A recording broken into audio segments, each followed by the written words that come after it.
محمد على العالمين جميعا وأقامه يوم القيامة للمذنبين المتلبثين الخطائين الهالكين الشفيعا فصلى الله تعالى عليه وسلم وبارك عليه وعلى كل من هو محبوب ومرضي لديه صلاة تبقى وتدوم بدوام الملك الحي القيوم وأشهد أن لا إله إلا الله وأشهد أن محمدا عبده ورسوله أما بعد فأعوذ بالله من الشيطان الرجيم بسم الله الرحمن الرحيم لا تحزن إن الله معنا صدق الله العظيم وصدق رسوله النبي الكريم ونحن على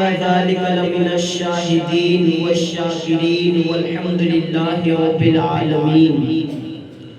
آئیے سب سے پہلے انتہائی خلوص و محبت کے ساتھ پوری کائنات کے مرکز عقیدت مصطفیٰ جان رحمت شمع بزم ہدایت کعبے کے بدر و دجا طیبہ کے شمس ضحیٰ عالم نور کے پیکر لطیف محمد عربی صلی اللہ علیہ وسلم کی بارگاہ میں پوری ذمہ داری کے ساتھ پوری وفاداری کے ساتھ میں آپ حضرات کو جس طریقے سے پڑھاؤں آپ میرے ساتھ مل کر پڑھیں۔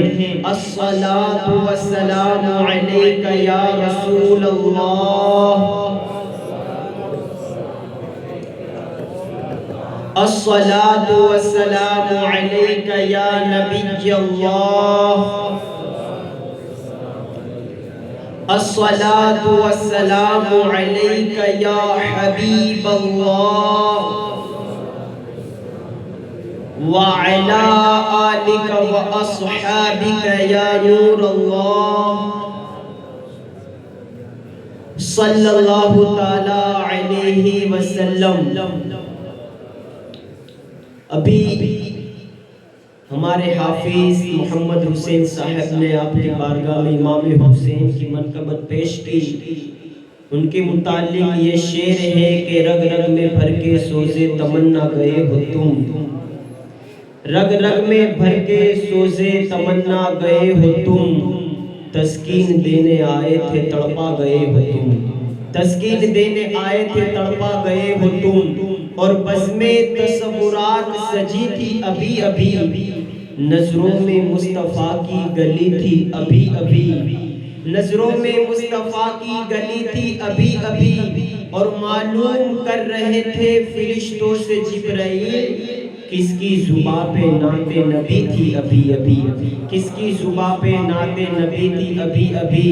اور یہ شعر آپ کے لیے ہے کہ اگر آپ کو بار بار کہنے کے باوجود بھی اگر آپ نہ بولو تو شاعر کیا کہتا ہے کہ مزاج وقت کا موسم بدلنے لگتا ہے، مزاج وقت کا موسم بدلنے لگتا ہے، اندھیرے کاٹ کے سورج نکلنے لگتا ہے۔ اور یہ کیسے لوگ ہیں جو اس طرح خاموش بیٹھے ہیں، یہ کیسے لوگ ہیں جو اس طرح خاموش بیٹھے ہیں؟ ارے نبی کے نام سے پتھر پگھلنے لگتا ہے، نبی کے نام سے پتھر پگھلنے لگتا ہے۔ اسلام کے مقدس دیوانوں، اللہ تبارک و تعالیٰ قرآن میں ارشاد فرماتا ہے لا تحزن ان اللہ معنا، اس کا ترجمہ امام احمد رضا کرتے ہیں کہ غم نہ کر بے شک اللہ ہمارے ساتھ ہے، غم نہ کھا بے شک اللہ ہمارے ساتھ ہے۔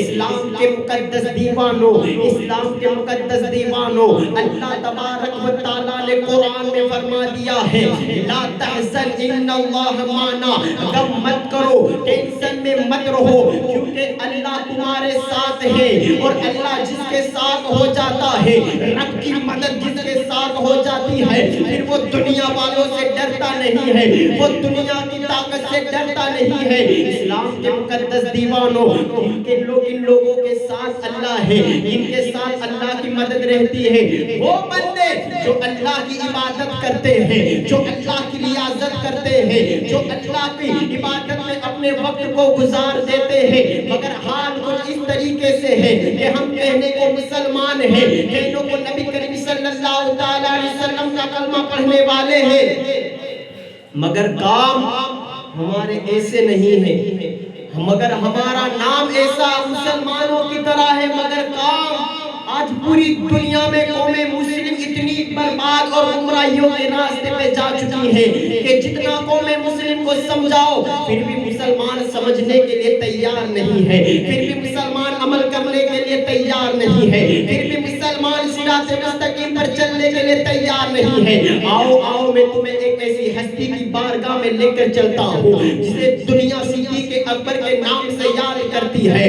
کون صدیق اکبر؟ جس کے بارے میں شعر کہتا ہے کہ پروانے کو چراغ دو، بلبل کا پھول بس، خدا صدیق کے لیے خدا کا رسول بس۔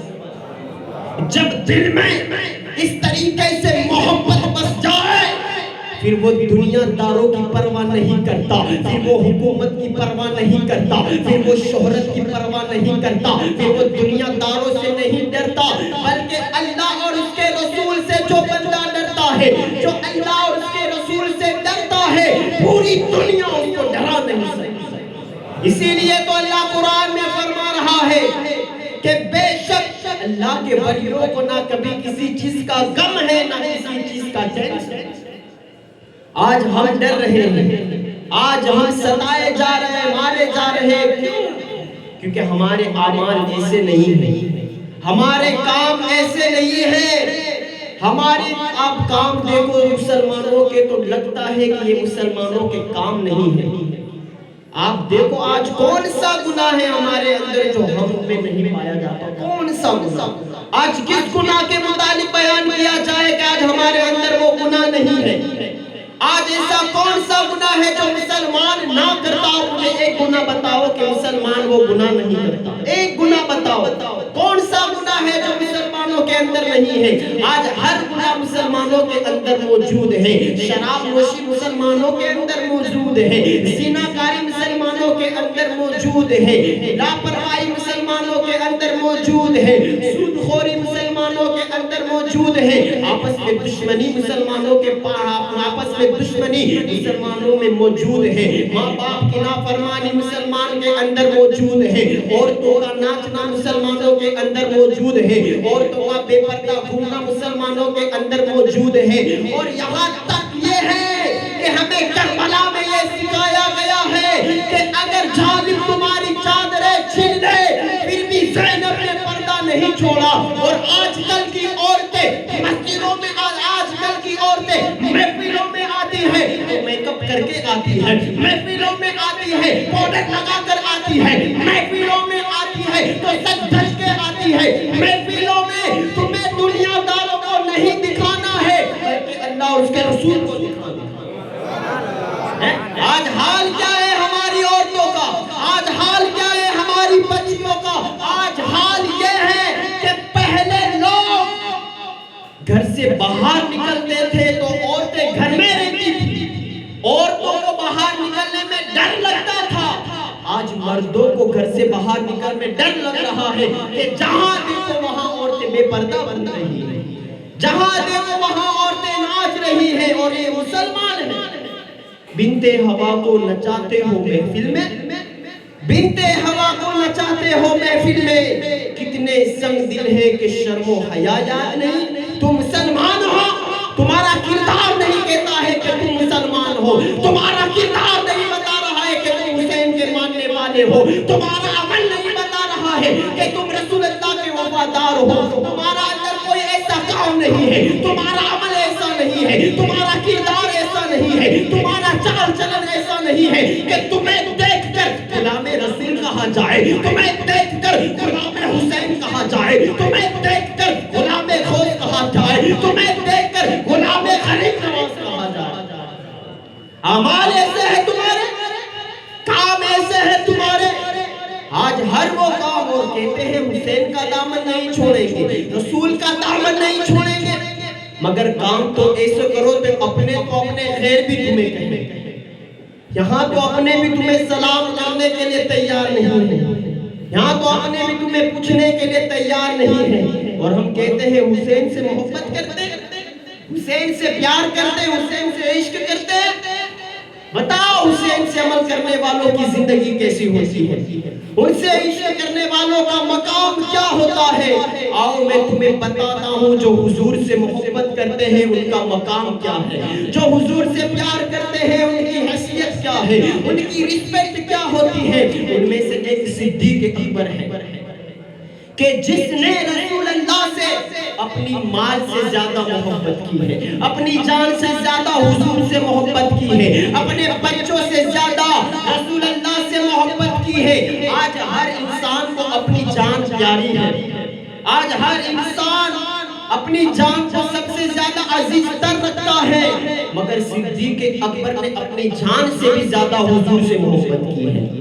آج ہر انسان کو اپنا مال زیادہ پسند ہے، آج ہر انسان کو اپنی جائیداد زیادہ پسند ہے، پیسہ زیادہ پسند ہے۔ لوگ پیسوں کی خاطر، جائیداد کی خاطر بہنوں کا حق بھی کھا جاتے ہیں، بھائیوں کا حق بھی کھا جاتے ہیں، مگر صدیق اکبر نے پیسوں سے بھی زیادہ رسول اللہ سے محبت کی ہے۔ آج ہر انسان کو اپنے بچوں سے محبت ہوتی ہے، اپنے بچوں سے پیار ہوتا ہے۔ جن کے یہاں اولاد نہیں ہوتی ہے وہ اولاد کے چکر میں کئی لوگوں کے پاس جاتے ہیں، جب انہیں اولاد ملتی ہے تب پتا چلتا ہے اولاد کیا ہے، مگر صدیق اکبر نے اپنی اولاد سے بھی زیادہ رسول اللہ سے۔ آپ کہیں گے وہ کیسے؟ کہ ایک مرتبہ آقا علیہ السلام نے اعلان کیا کہ اسلام کو مال کی ضرورت ہے۔ جس طریقے سے ہمارا یہاں اعلان ہوتا ہے، کوئی 5 تھیلی لکھاتا ہے، کوئی 10 تھیلی لکھاتا ہے، کسی کی طرف سے یہ لکھ لیا جاتا ہے، کسی کی طرف سے وہ لکھ لیا جاتا ہے، کیونکہ یہاں ہمیں وہ ضرورت ہے اس وجہ سے لکھ لیا جاتا ہے۔ اسی طریقے سے جب اسلام کو مال کی ضرورت پڑی، آقا علیہ السلام نے اپنے صحابہ کو اعلان کیا، اے میرے صحابہ، اسلام کو مال کی ضرورت ہے، اسلام کو پیسوں کی ضرورت ہے۔ تو تمام صحابہ کرام اپنے اپنے گھر جاتے ہیں، فاروق اعظم یہ سوچتے ہیں کہ میرے پاس مال زیادہ ہے، میں آج صدیق اکبر سے نیکی میں بڑھ جاؤں۔ فاروق اعظم نے کیا کہا؟ میرے پاس مال زیادہ ہے، میں آج نیکی میں، اس میں نیکی میں حضرت صدیق اکبر سے بڑھ جاؤں گا۔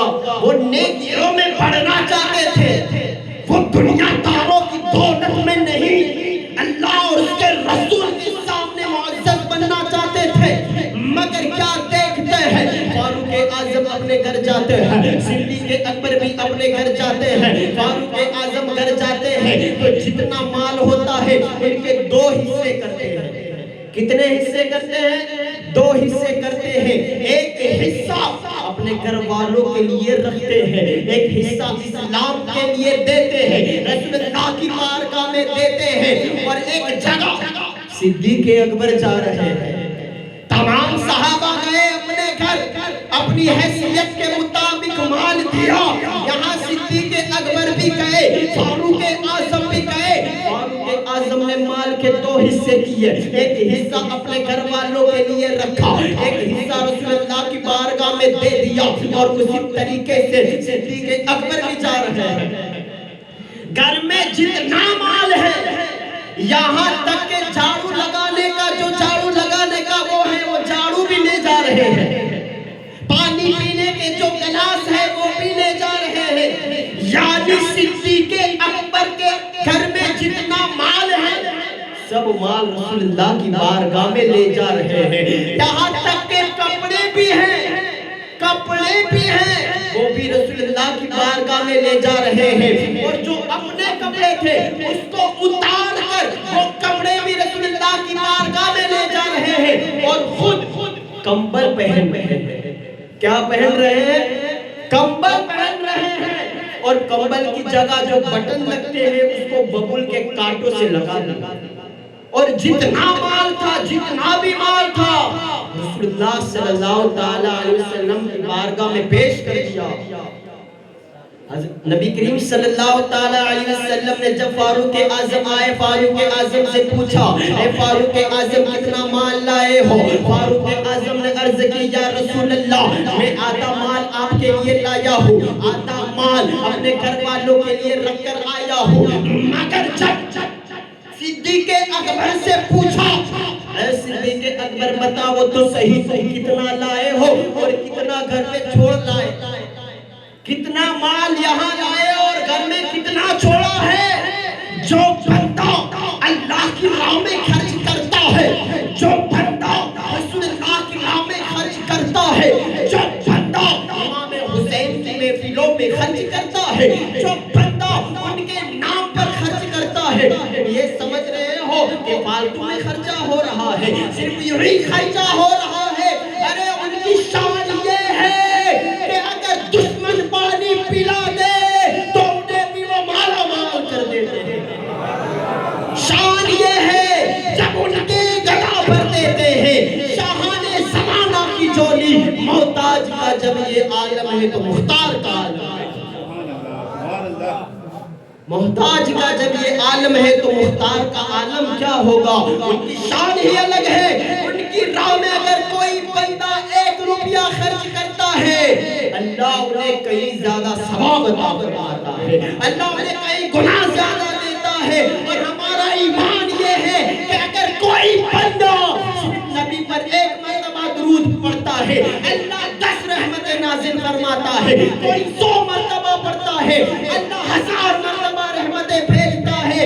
اور شان یہ ہے اگر کوئی بندہ میرے نبی پر 100 مرتبہ درود پاک پڑھ لے، اللہ اسے جنت میں اعلیٰ سے اعلیٰ مقام عطا فرمائے۔ نعرہ تکبیر، نعرہ رسالت، نعرہ حیدری، نعرہ حسینی۔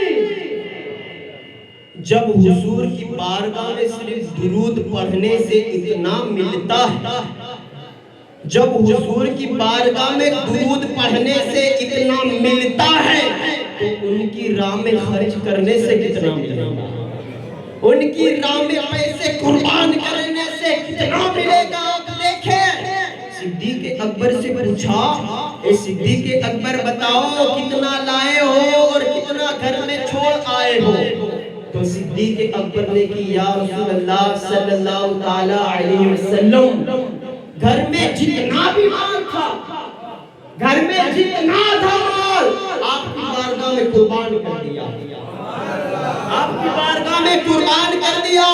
تو صدیق اکبر سے مصطفیٰ نے پوچھا، صدیق بتاؤ گھر کے لیے کیا چھوڑا؟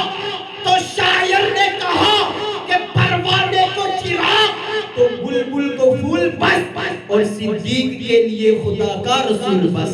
یعنی میں اپنے گھر والوں کے لیے اللہ کا رسول چھوڑ کے آیا ہوں، اللہ کا رسول چھوڑ کے آیا ہوں، اور پورا مال رسول اللہ کی خدمت میں پیش کر دیا۔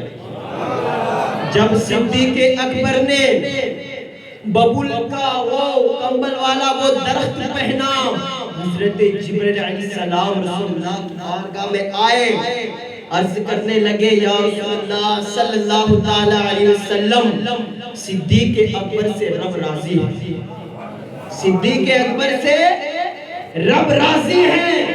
جب جبرائیل علیہ السلام کو مصطفیٰ نے جب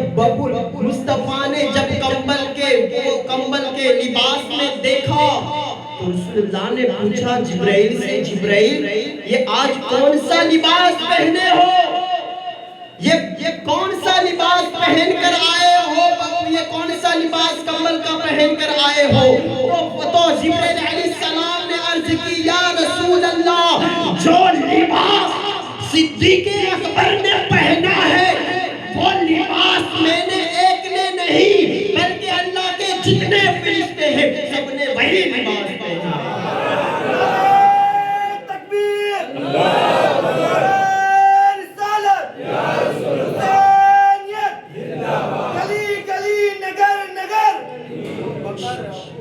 بیا ہو کس زبان سے مرتبہ صدیق اکبر کا، کس سے بیاں ہو مقام صدیق اکبر کا کہ اگر صدیق اکبر جو لباس پہن لے خدا تمام فرشتوں کو حکم دے دے کہ وہی لباس پہنے۔ تو پتہ چلا صدیق اکبر نے مال سے زیادہ کس سے محبت کی؟ کس سے محبت کی آپ بتاؤ؟ مال سے بھی زیادہ رسول اللہ سے محبت تھی۔ ہمارے اندر محبت ہے اتنی، ہمارے اندر پیار ہے اتنا، ہمارے اندر عشق ہے حضور کا اتنا، بتاؤ۔ ارے جو قوم رسول اللہ کے نام پر گناہ نہ چھوڑے، جو قوم رسول اللہ کے نام سے شراب نہ چھوڑتی ہو، جو قوم رسول اللہ کے نام پر داڑھی نہ رکھتی ہو، وہ قوم رسول اللہ سے کیا محبت کرے؟ دعویٰ کرتے رسول اللہ کے لیے ہم جان قربان کر دیں گے۔ ارے بھائی میں تمہیں جان قربان کرنے کی نہیں بات کرتا ہوں، صرف اپنا وقت نکال کر مسجد میں جاؤ تو صحیح، تمام گناہوں کو چھوڑو تو صحیح، تب پتہ چلے کہ دل میں رسول اللہ کی محبت ہے۔ ورنہ ہر کوئی کہتا ہے کہ ہم حضور سے محبت کرتے ہیں، ہر کوئی ایرا گیرا کہتا ہم رسول اللہ سے پیار کرتے ہیں۔ ارے پڑھنے والے تو کلمہ بھی پڑھ لیتے ہیں، پڑھتے ہیں یوں تو خیر بھی کلمہ رسول کا، جنت اسے ملے گی جو ہوگا رسول کا۔ ہم ہوئے رسول کے، ہمارا کردار ہے رسول اللہ کے جیسا۔ آپ دیکھو تو صحیح، ایک صحابی رسول اللہ کی بارگاہ میں آتے ہیں اور ان کے ہاتھ میں سونے کی انگوٹھی، اور مرد کے لیے سونا پہننا حرام ہے، مرد کے لیے سونا پہننا کیا ہے؟ حرام ہے۔ عورتوں کے لیے جائز ہے، وہ سونا پہن سکتی ہے، مگر آج شادیوں کے موقع پر آج مرد بھی سونا پہن رہے ہیں، سونا پہن رہے ہیں، مگر سونا پہننا مردوں کے لیے حرام ہے۔ وہ صحابی رسول اللہ کی بارگاہ میں آئے، جس طریقے سے آپ یہاں آئے اسی طریقے سے رسول اللہ کی بارگاہ میں گئے، اور رسول اللہ نے ان کے ہاتھ میں سونے کی انگوٹھی کو دیکھا۔ کیا دیکھا؟ سونے کی انگوٹھی کو دیکھا۔ حضور نے ان سے منہ پھیر دیا، ان سے بات نہیں کی۔ وہ صحابی نے عرض کی یا رسول اللہ مجھ سے کوئی غلطی ہوئی ہے، مجھ سے کوئی بھول ہوئی ہے جس کی وجہ سے آپ مجھ سے بات نہیں کر رہے، آپ مجھے دیکھ نہیں رہے؟ تو آقا علیہ السلام نے فرمایا کہ میں تیرے ہاتھ میں جہنم کی چنگاری دیکھ رہا ہوں۔ کیا دیکھ رہا ہوں؟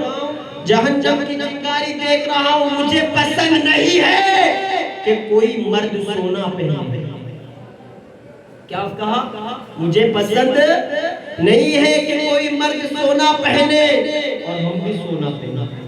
شادیوں کے موقع پر ہر دلہا سونا پہنتا ہے، مگر جس کے دل میں رسول اللہ کی محبت ہو، اگر اسے پتہ چل جائے کہ حضور نے فرمایا ہے کہ سونا پہننا مرد کے لیے جائز نہیں ہے، تو جو مسلمان ہوگا، آقا کا دیوانہ ہوگا، ان کا ماننے والا ہوگا، ان کا چاہنے والا ہوگا، ان سے محبت کرنے والا ہوگا، وہ سر کٹا سکتا ہے مگر سونا ہرگز نہیں پہن سکتا۔ سر کٹا سکتا ہے مگر سونا نہیں پہن سکتا، مگر ہمارے اندر محبت ہی نہیں ہے، ہمارے اندر رسول اللہ کا پیار ہی نہیں ہے، ہمارے اندر کچھ عمل ہی نہیں ہے۔ عمل ہی نہیں جب تم میں تو، عمل ہی نہیں جب تم میں تو، جس جنگل میں درخت ہی نہیں تو پھل کہاں سے ہوگا؟ عمل ہی نہیں جب تم میں تو عمل کہاں سے ہوگا؟ جس جنگل میں درخت ہی نہیں تو پھل کہاں سے ہوگا؟ تو جب ایسا سنا اس صحابی نے، کیا سنا کہ مردوں کے لیے سونا پہننا کیا ہے؟ کیا ہے؟ حرام ہے۔ اس سونے کی انگوٹھی کو نکالا اور پھینک دیا، نکال کر پھینک دیا۔ تب رسول اللہ صلی اللہ تعالیٰ علیہ وسلم نے ان سے بات کی، اور جب اس انگوٹھی کو پھینک دیا، پھر تمام صحابہ نے کہا کہ اس انگوٹھی کو تم لے لیتے تو پھینک دیا، گھر میں رکھ دیتے لے کر۔ کہا کہ جو چیز میرے نبی کو پسند نہ ہو وہ چیز میں کیسے لے سکتا ہوں؟ تمہارا ناچنا رسول اللہ کو پسند نہیں ہے، تم ناچ رہے ہو، تمہارا ناچنا رسول اللہ کو پسند نہیں ہو تم ناچ رہے ہو، تمہارا گانا امام حسین کو پسند نہیں ہو تم گا رہے ہو، تمہارا نماز چھوڑنا غوث اعظم کو پسند نہیں ہے تم نماز چھوڑ رہے ہو، تمہارا بے پردہ گھومنا ماں فاطمہ الزہرا کو پسند نہیں ہے اور یہ بے پردہ گھوم رہی ہے، تمہارا میک اپ لگانا، تمہارا لالی لگانا حسین کی ماں کو پسند نہیں ہے اور تم لالی لگا کر شادیوں میں جا رہے ہو۔ آج غلام حسین کیوں نہیں پیدا ہو رہا ہے؟ آج کوئی حسین جیسا کیوں نہیں پیدا ہو رہا ہے؟ آج کوئی غوث اعظم جیسا کیوں نہیں پیدا ہو رہا ہے؟ آج کوئی اعلیٰ حضرت جیسا کیوں نہیں پیدا ہو رہا ہے؟ کیونکہ ہماری مائیں نیک نہیں ہیں۔ مائیں اگر نیک ہو تو بیٹا غوث اعظم پیدا ہوتا ہے، مائیں اگر نیک ہو بیٹا حسین پیدا ہوتا ہے، مائیں اگر نیک ہو بیٹا غوث اعظم پیدا ہوتا ہے، مائیں اگر نیک ہو بیٹا گنج شکر پیدا ہوتا ہے، ماں اگر نیک ہو بیٹا حسن پیدا ہوتا ہے، ماں اگر نیک ہو بیٹا صدیق اکبر پیدا ہوتا ہے، ماں اگر نیک ہو بیٹا فاروق اعظم پیدا ہوتا ہے، ماں اگر نیک ہو بیٹا عثمان غنی پیدا ہوتا ہے، ماں اگر نیک ہو بیٹا علی پیدا ہوتا ہے، ماں اگر نیک ہو بیٹا غریب نواز پیدا ہوتا ہے، اور ماں اگر نیک ہو تو بیٹا اعلیٰ حضرت پیدا ہوتا ہے۔ مائیں اگر نیک ہو اور مائیں ہماری نیک نہیں اس لیے بیٹا شرابی پیدا ہو رہا ہے، مائیں ہماری نیک نہیں اس لیے بیٹا زنا کرنے والا پیدا ہو رہا ہے، مائیں ہماری نیک نہیں ہے اس لیے بیٹا ناچنے والا پیدا ہو رہا ہے، مائیں ہماری نیک نہیں ہے اس لیے بیٹا ناچنے والا پیدا ہو رہا ہے، مائیں ہماری نیک نہیں ہے اس لیے بیٹا ماں کو مارنے والا پیدا ہو رہا ہے، مائیں ہماری نیک نہیں ہے بیٹا چوری کرنے والا پیدا ہو رہا ہے، مائیں ہماری نیک نہیں ہے بیٹا سود خور پیدا ہو رہا ہے، مائیں ہماری نیک نہیں ہے بیٹا حرام کھانے والا پیدا ہو رہا ہے، مائیں ہماری نیک نہیں ہے بیٹا چغل خور پیدا ہو رہا ہے، مائیں ہماری نیک نہیں ہے بیٹا علماء سے دشمنی کرنے والا پیدا ہو رہا ہے۔ سب سے وجہ یہ ہے اگر مائیں نیک ہو تو بیٹے بھی نیک پیدا ہوتے ہیں، گھر کا ماحول اگر نیک ہو تو بیٹے بھی ایسے ہوتے ہیں، اور بتاؤں بیٹے کیسے ہوتے ہیں۔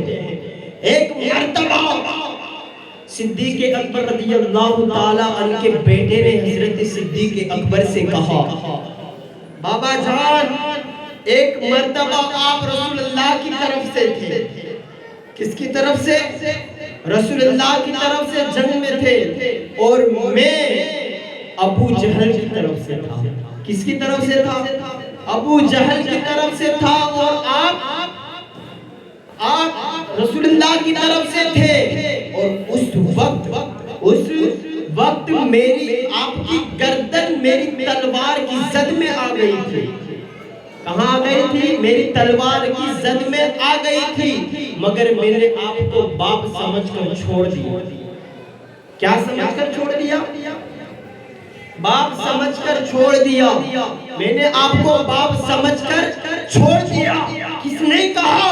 صدیق اکبر کے بیٹے نے کہا ایک جنگ کے موقع پر ابا جان کہ آپ رسول اللہ کی طرف سے تھے، میں ابو جہل کی طرف سے تھا، اس وقت آپ کی گردن میں میری تلوار آ گئی تھی، مگر میں نے آپ کو باپ سمجھ کر چھوڑ دیا۔ مگر صدیق اکبر نے کیا کہا؟ اے بیٹے سن لے، اگر اس وقت میری تلوار تیری گردن میں آ جاتی تو میں تجھے بیٹا سمجھتا نہیں بلکہ دشمن رسول سمجھ کر تجھے وہی کہی کرتے۔ کتنی محبت تھی ان کو، رسول اللہ سے کتنا پیار تھا کہ اپنے سگے بیٹے سے یہ کہہ دیا، سگے بیٹے سے یہ کہہ دیا کہ اگر اس ٹائم پر اگر تیری گردن میری تلوار کی زد میں آ جاتی تو میں تجھے اپنا بیٹا نہیں سمجھتا، میں تجھے اپنا لال نہیں سمجھتا، بلکہ غلام، بلکہ گستاخ رسول سمجھ کر میں تجھے قتل کر دیتا۔ اپنے بیٹوں سے بھی زیادہ صدیق اکبر نے رسول اللہ سے محبت کی۔ ہم ایسی محبت کریں گے؟ ہمیں تو اتنا سمجھانے کے باوجود بھی ہم گناہ نہیں. اگر کہا جائے کہ رسول اللہ کے نام پر سر کٹاؤ، کوئی کٹوانے کے لیے تیار ہے؟ اپنے بیٹوں کو ماں کو کوئی مارنے کے لیے تیار ہے؟ کوئی کرنے کے لیے تیار ہے؟ صرف نعرے تو سب لگا دیتے ہیں، نیازیں تو سب کھلا دیتے ہیں، شربت تو سب پلا دیتے ہیں، مگر جس کا ایمان پختہ ہو، جس کا عقیدہ پختہ ہو، وہ ہرگز ایسے کام نہیں کرتا جس کام سے رسول اللہ ناراض ہو. وہ کام ایسے ہرگز نہیں کرتا جس سے اللہ اور اس کا رسول ناراض ہو. مگر آج ہم وہی کام کر رہے ہیں جس سے اللہ اور اس کا رسول ناراض ہو. ہمیں اتنا سمجھانے کے باوجود بھی ہم سمجھ کیوں نہیں؟ ہم اتنا سمجھانے کے باوجود ایک دیکھو کہ کوئی کیا کہتا ہے کہ ہمارے گاؤں میں اتنے عالم آ گئے، اتنے عالم آ گئے. ہمارے گاؤں کا بھی حال یہی ہے. جو حال تمہارا ہے وہ حال ہمارا ہے. جو حال تمہارے گاؤں کا ہے وہی حال ہمارے گاؤں کا ہے کہ اتنے عالم آ گئے مگر کوئی نماز نہیں. اتنے عالم آ گئے کسی بچے نے صحیح سے قرآن پڑھنا نہیں سیکھا. اتنے لوگ آ گئے مگر ہمارے اندر بدلاؤ نہیں آیا. اس کی وجہ کیا؟ اس کی وجہ یہ ہے کہ ہم نے طریقے مصطفیٰ پر عمل کرنا چھوڑ دیا. علامہ اقبال نے کہا تھا کہ طریقے مصطفیٰ کو چھوڑنا ہے وجہ بربادی. ہماری بربادی کی وجہ یہ ہے کہ ہم نے اپنے بچوں کو انگریزی پڑھایا مگر قرآن کی تعلیم نہ دی. انگریزی پڑھایا بچوں کو قرآن سکھانا بھول گئے. انگریزی پڑھایا بچوں کو قرآن سکھانا بھول گئے. ایک لفظ شریعت یاد رہا، احکام شریعت بھول گئے. ایک لفظ شریعت یاد رہا، احکام شریعت بھول گئے. اور دیکھو انسان سدھرنا تو چاہتا ہے مگر وہ سدھر کیوں نہیں؟ انسان نماز پڑھنا چاہتا ہے کہ وہ نماز شروع کر دے مگر وہ نماز کو شروع نہیں کرے. انسان گناہوں کو چھوڑنا چاہتا ہے مگر وہ گناہوں سے بچ کیوں نہیں پائے. انسان یہ توبہ کرتا ہے کہ آج سے میں گناہ نہیں کروں گا، پھر وہ گناہوں کی طرف کیوں چلا جاتا ہے. آپ نے دیکھا ہوگا رمضان میں کئی لوگ جس چیز کی عادت پڑ جائے، جس کو جس چیز کی عادت پڑ جائے پھر عادت کو چھڑانا مشکل ہے. کسی کو اگر ماوے کھانے کی عادت ہو تو وہ ماوا کھانا چھوڑ نہیں سکتا. کسی کو اگر سگریٹ پینے کی عادت ہو تو وہ سگریٹ پینا نہیں چھوڑ سکتا. کسی کو اگر بیڑی پینے کی عادت ہو تو وہ بیڑی پینا نہیں چھوڑ سکتا. اسی طریقے سے ہمیں گناہوں کی عادت پڑ گئی ہے کہ ہمارے بچے کیوں گناہوں کی طرف جا رہے ہیں، ہمارے بچے کیوں شراب کی طرف جا رہے ہیں، ہمارے بچے کیوں زینے کی طرف جا رہے ہیں، ہمارے بچے کیوں جوا کھیلنے کی طرف جا رہے ہیں. اس کا معاملہ یہ ہے کہ ہمارے گھر کے حالات صحیح نہیں ہیں، ہمارے گھر کے لوگ صحیح نہیں ہیں، ان کے ماں باپ صحیح نہیں ہیں، جس کی وجہ سے ان کی اولادیں بگڑ رہی ہیں. اور تم یہ سوچ رہے ہو اگر تمہارا بیٹا شرابی ہے تو تمہارے بیٹے سے ہی سوال کیا جائے گا، تمہارا بیٹا زانی ہے تو تمہارے بیٹے سے ہی پوچھا جائے گا، تمہارا بیٹا اگر جوا کھیلتا ہے تو صرف اس سے ہی پوچھا جائے گا، تمہارا بیٹا اگر حرام کاری کرتا ہے تو صرف اس سے ہی پوچھا جائے گا، تمہارا بیٹا اگر غلط راستے پر ہے تو اس سے ہی پوچھا جائے گا. نہیں بلکہ تمہارا بیٹا شراب پی رہا ہے، پوچھا اس کے باپ سے بھی جائے گا، پوچھا اس کی ماں سے بھی جائے گا. تمہارا بیٹا اگر زنا کر رہا ہے، پوچھا اس کے باپ سے بھی جائے گا، پوچھا اس کی ماں سے بھی جائے گا کہ میں نے تجھے اولاد دی تھی، تو نے اپنی اولاد کی پرورش کس طریقے سے کی تھی. مدرسے میں اگر بچوں کو بھیجے اور استاد تھوڑا مارے تو استاد کے سامنے جھگڑنے کے لیے آتے ہیں، استاد کے ساتھ جھگڑا کرنے کے لیے آتے ہیں. کیوں؟ استاد تمہارے بچوں کا دشمن نہیں ہے جو مار رہا ہے، تمہارے بچے کو صحیح تعلیم دی ہے، دے رہا ہے اس لیے مار رہا ہے. کیوں؟ کہ تم نے اپنے بچوں کو صحیح سے تعلیم نہیں دی ہے. تم نے اگر اپنے بچوں کو بچپن سے ہی اگر صراط مستقیم کی تعلیم دی ہوتی، حدیث مصطفیٰ کی تعلیم دی ہوتی تو تمہارا بیٹا باپ کو گالی نہیں دے.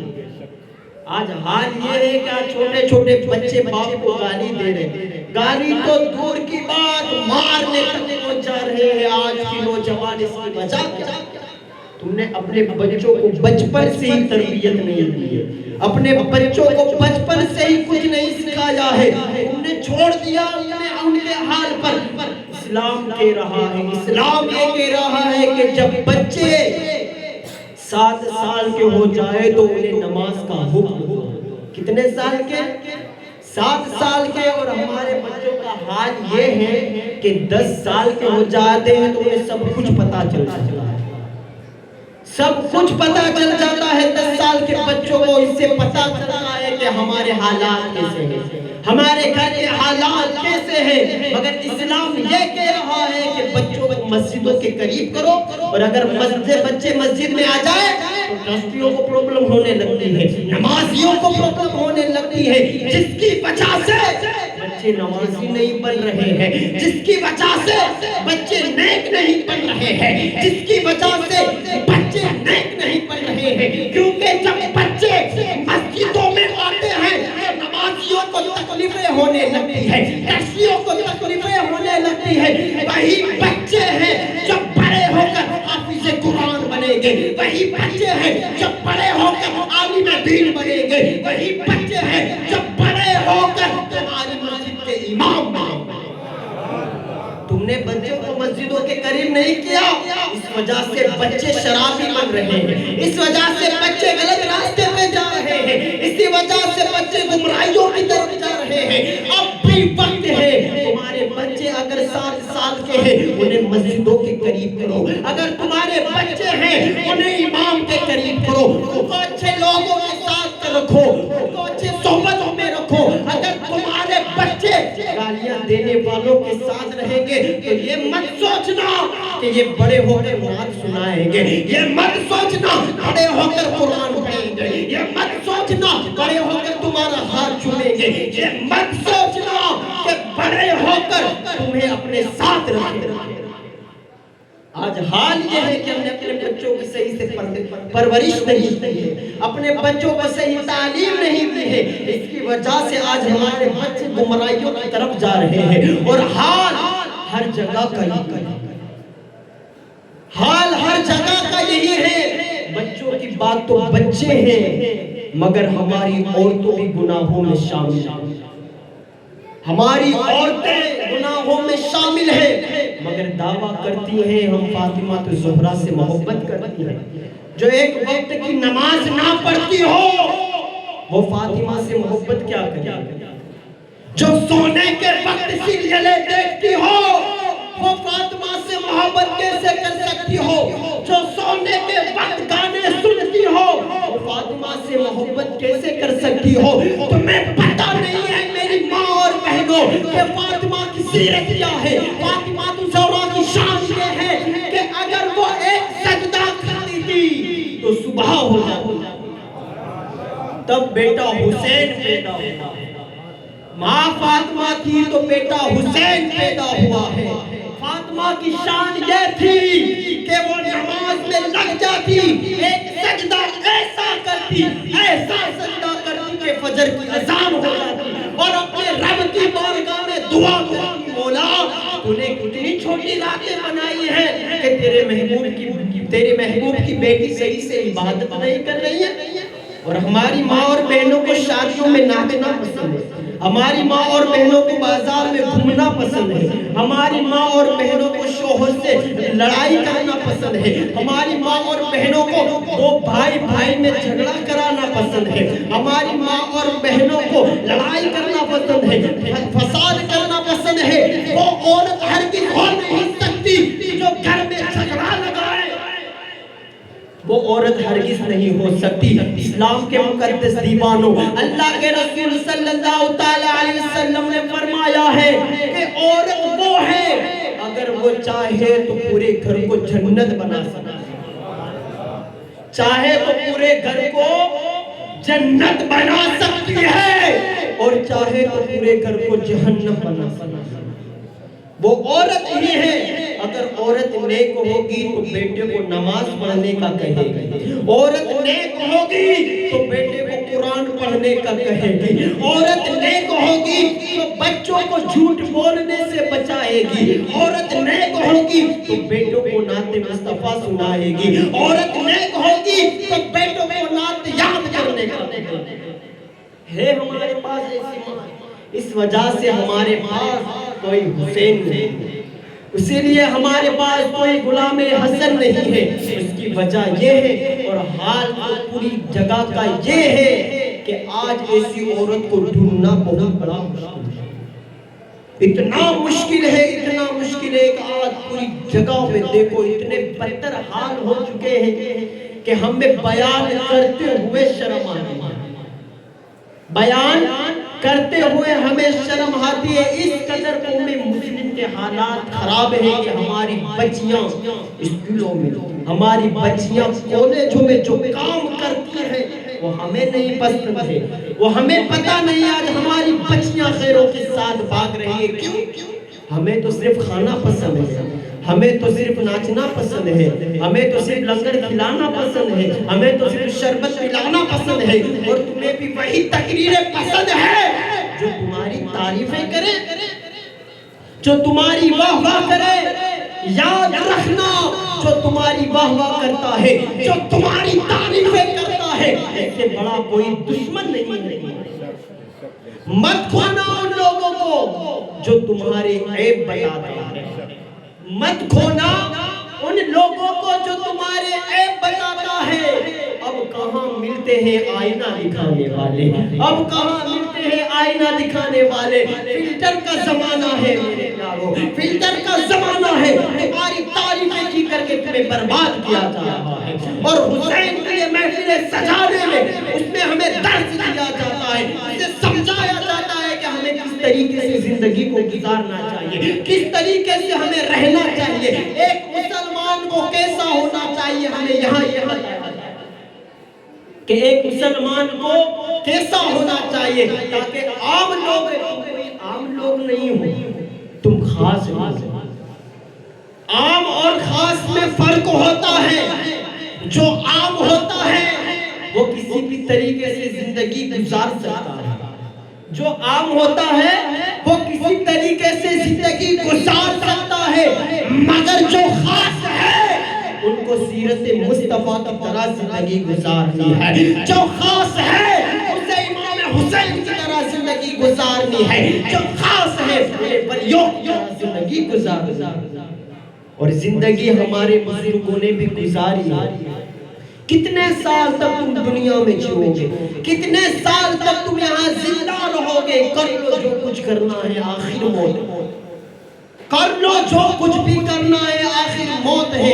جب موت کے منہ لگو گے پھر تمہیں پتہ چلے گا کاش ہم نے گناہوں سے توبہ کر لی ہوتی، کاش ہم سیرت مستقیم پر چلنے والے ہوتے۔ اسی طریقے سے ایک بزرگ تھے جو گاؤں کے لوگوں کو سمجھایا کرتے، کیوں نہ آپ سب کی میں اللہ سے صلح کرا دوں، کیوں نہ آپ سب کی میں اللہ سے دوستی کرا دوں، کیا کرا دوں؟ تم چاہے کتنے بھی بڑے گنہگار کیوں نہ ہو۔ ایک بزرگ نے کہا، اللہ والے تھے، کون تھے؟ اللہ والے تھے۔ بزرگ نے کہا کہ چلو میں تم سب کو اللہ تبارک و تعالیٰ سے تمہاری دوستی کرا دیتا ہوں، اللہ تبارک و تعالیٰ تمہارے گناہ معاف کر دے گا، مگر شرط یہ ہے کہ تم اللہ کے گناہوں کو چھوڑ دینا، اللہ تمہارے گناہوں کو معاف کر دے گا۔ زندہ لوگوں سے کہا، وہ ہنسنے لگے کہ تم پاگل ہے، پاگل ہے۔ جو اچھی بات کرتے ہیں لوگ انہیں پاگل سمجھتے ہیں، جو دین کی بات کرتے ہیں انہیں لوگ پاگل سمجھتے ہیں، جو نمازوں کی طرف بلاتے ہیں لوگ انہیں پاگل سمجھتے ہیں، جو اپنے بچوں کو صحیح تعلیم دیتے ہیں لوگ انہیں پاگل سمجھتے ہیں۔ بچیاں اگر برقع پہن کر جاتی ہیں کچھ عورتیں ان کو ہنسنے لگتی ہیں، ان کو پاگل سمجھنے لگتی ہے۔ جو دین کے راستے پر چلتا ہے دنیا انہیں پاگل سمجھتی ہے، مگر وہ پاگل نہیں ہے، ان کا مقام اللہ اس کے رسول کی بارگاہ میں وہ ہوتا ہے جو عام لوگوں کا نہیں، تو ان بزرگ نے کہا کہ تمہاری میں صلح کرا دو تم سب کی. تم لوگوں نے کہا کہ ہمارے کوئی صلح نہیں کرنی, ہماری جو زندگی گزارے ہم اس طریقے سے زندگی گزار رہے ہیں. پھر وہی بزرگ قبرستان میں گئے. کہاں گئے؟ قبرستان میں گئے اور کہا کیا میں تمہاری اور اللہ سے دوستی کرا دوں؟ تو قبر والے رونے لگے کہ ہماری دوستی کرا دو, اللہ سے ہماری دوستی کرا دو. کہا کہ اب اللہ نہیں مان رہا ہے, قبر والے مان رہے ہیں کہ ہماری دوستی کرا دو. اب ہم ایسا نہیں کریں گے, ہم نے بہت گناہوں میں زندگی گزاری, ہمیں بچا لو. اللہ نہیں مان رہا ہے. زندہ لوگوں سے کہا گیا اللہ مان رہا ہے مگر بندے نہیں مان رہے. بندے دوستی کرنے کے لیے تیار نہیں ہیں. زندہ لوگ دوستی کرنے کے لیے تیار نہیں ہیں اور مردہ تیار ہے دوستی کرنے کے لیے. اسے پتا ہے قبر میں جاؤ گے تو پتا چلے گا قبر کا عذاب کیا ہے, قبر کے اندھیری رات کیا ہے, قبر کے سانپ اور بچھو کیا ہے.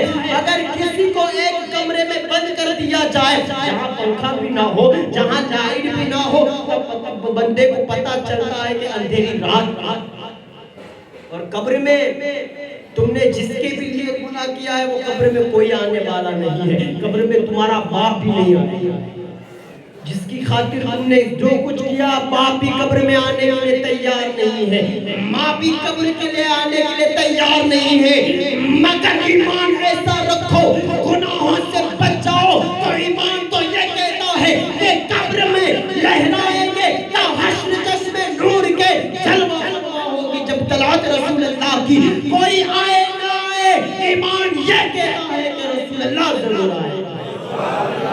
مدینے سے آقا آئیں گے. کب آئیں گے؟ جب تمہیں رسول اللہ کو خوش کیا ہوگا تب آئیں گے. جب تم نے نماز کی پابندی کی ہوگی تب آئیں گے. جب تم گناہوں سے بچے ہوگے تب آئیں گے. جب تم نے ان کو راضی کیا ہوگا تب آئیں گے.